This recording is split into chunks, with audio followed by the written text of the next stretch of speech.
The morning after the last election, I said, we owe Donald Trump an open mind and the chance to lead. I meant it. Every president deserves that. And Trump came in with so much set up for him: a strong economy, plans for managing crises, including a pandemic. Yes, we Democrats would have disagreed with him on many things, but if he had put his own interests and ego aside, seen the humanity in a child ripped from her parents at the border, or a protester calling for justice, or a family wiped out by natural disaster, that would have been a good thing for America and the world.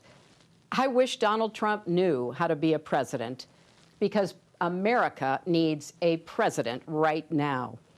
Throughout this time of crisis, Americans keep going, checking on neighbors, showing up to jobs as first responders, hospitals, grocery stores, nursing homes. Yes, it still takes a village. And we need leaders equal to this moment of sacrifice and service. We need Joe Biden and Kamala Harris. Everyone has a story about Joe's caring and empathy.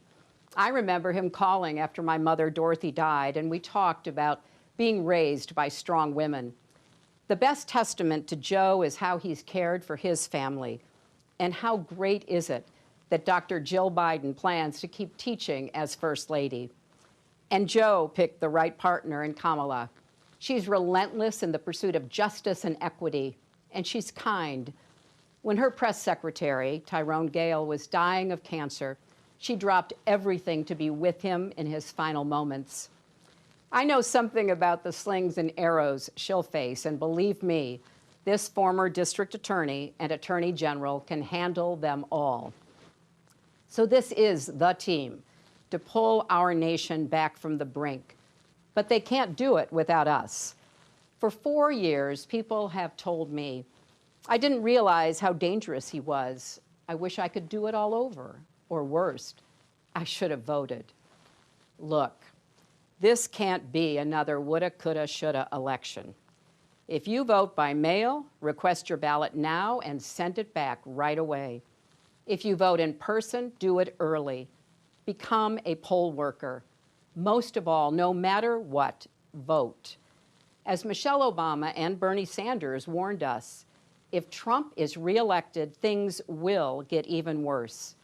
That's why we need unity now more than ever. Remember back in 2016 when Trump asked, what do you have to lose? Well, now we know.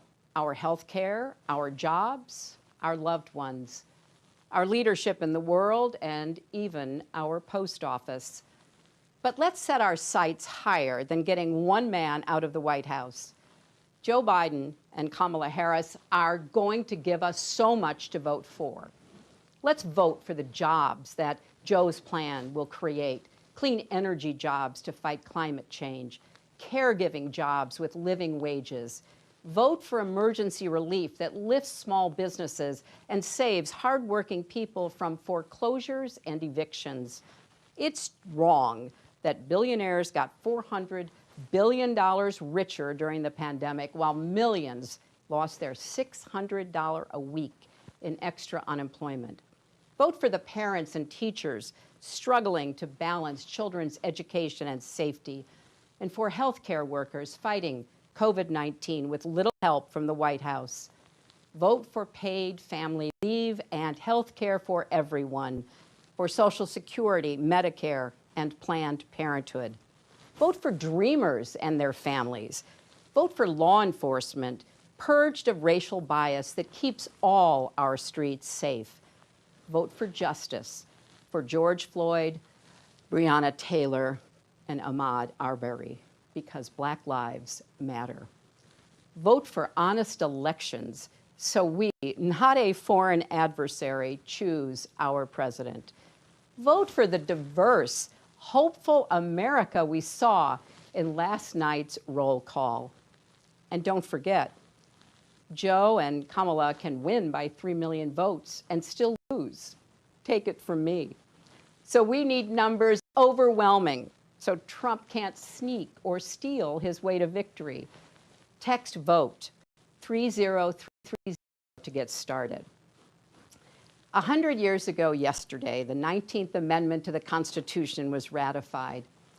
took 7 decades of suffragists marching, picketing, and going to jail to push us closer to a more perfect union.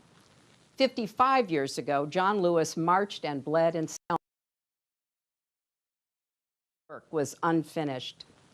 Tonight, I'm thinking of the girls and boys who see themselves in America's future because of Kamala Harris, a Black woman, the daughter of Jamaican and Indian immigrants, and our nominee for vice president.